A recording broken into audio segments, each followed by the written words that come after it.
నేడు సోమవారం శివుడికి చాలా ప్రియమైనటువంటి రోజు. శ్రావణ మాసంతో కూడినటువంటి సోమవారం ఇంకా ముఖ్యమైనది.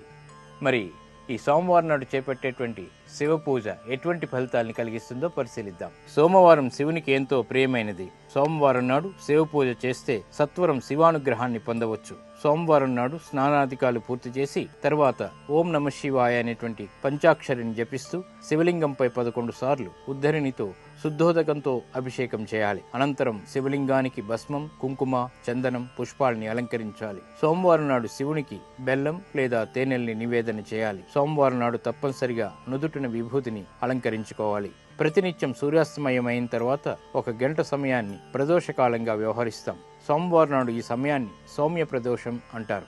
ఈ సౌమ్య ప్రదోష కాలంలో పూజా మందిరంలో దీపారాధన చేసి శివ పూజ చేస్తే విశేష ఫలితాలు కలుగుతాయి. అందులోనూ శ్రావణ సోమవారం చాలా విశేషమైనది. ఈ సోమవారం నాడు శివుడిని ఆరాధించడం వల్ల, అభిషేకాన్ని చేయటం వల్ల, అభిషేక వేడుకను చూడటం వల్ల కార్యజయం ఏర్పడుతుంది. అనుకున్న పనులు అన్ని కూడా నెరవేరుతాయి. గ్రహాల యొక్క అనుగ్రహం త్వరితగతిని పొందగలుగుతారు. కీర్తి, యశస్సు, ఆయుష్ పెరుగుతాయి. సంఘంలో గౌరవం కూడా ఏర్పడుతుంది.